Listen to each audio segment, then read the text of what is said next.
as we know, LA has one of the biggest cannabis markets in the country, but many licensed business owners are saying they can't make ends meet. So why are the legal shops struggling to survive while the illegal ones thrive? Yeah, a lot of people upset about this one. You got to feel bad for them. We're joined live in studio by LAist correspondent Jordan Rynning. Jordan, thank you so much for being here and kind of breaking this down for us.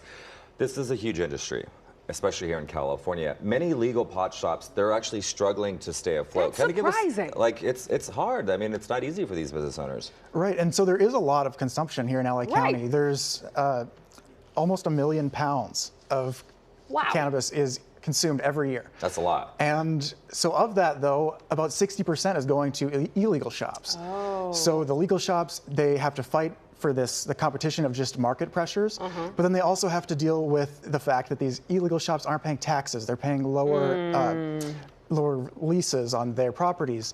And so they have to charge more, which is pushing, again, a lot of these consumers to go to the illicit shops. Okay, so the city was supposed to be using millions of dollars in grant money to help the legal business owners, but that doesn't seem like it worked. What happened to that money? Right, so there's a lot of things that went on here.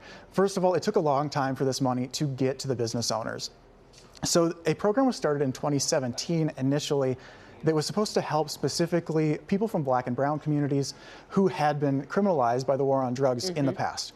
And so this program, although it was created in 2017, the first money didn't actually go out and the first licenses didn't get applications until 2019. The first money didn't go out until 2021, according to some of these business owners. Right.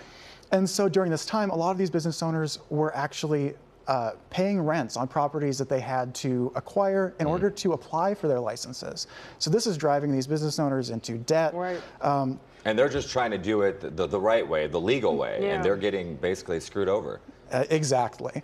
So they have to deal with, like I mentioned before, these market pressures that illegal companies don't have to deal with. And then also I talked to quite a few of these business owners who said they've been receiving more law enforcement attention than the illegal shops. Wow. So one in particular said that they had been raided, or I shouldn't say raided, but they had been, had the state police come in to collect taxes several times in a few months.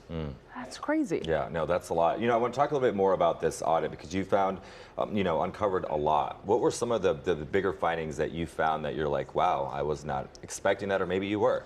Right, so there were two separate audits that took place by two different state organizations.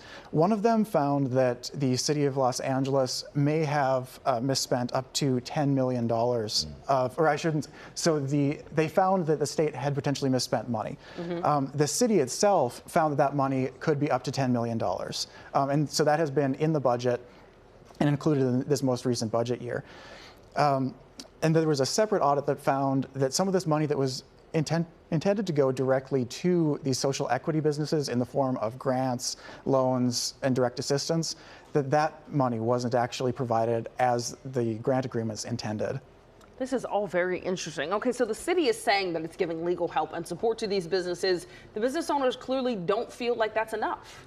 Right, and so the city, they say that they are providing legal support. They told me that they provide up to 10 hours of free legal support and 30 hours of low bono or cheaper legal support. But I was talking to some of these business owners and they said that's not enough to really cover if they needed to file a lawsuit, which they have had to do in the past already, to cover a few different things that have come up in this process. Yeah, there definitely needs to be something because, I mean, these business owners go through so much. And we all know, we hear about these stories with small businesses and all that they go through. And when you feel like the city's not helping you or the state's not helping you, that's a problem. From your story, I mean, what do you think needs to be done from here? Where do we go from here? So there's a few different things that these business owners are really calling for right now. One of them is stronger enforcement on these illicit businesses.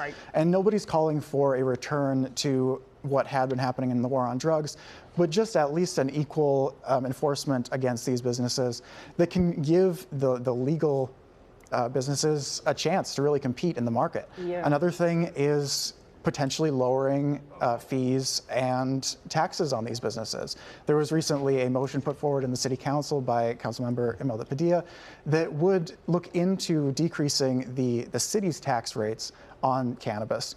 and potentially move towards a model like Oakland has, where these social equity businesses and businesses that take in less income, they might pay less in their taxes. All right, a lot of insight here, Jordan. We're going to send everyone to your full article because you've really looked into this. Thank you for being with us this morning. Guys, to read that article, you can head over to LAist. You can just check out our website, kcalnews.com, and click Seen on TV.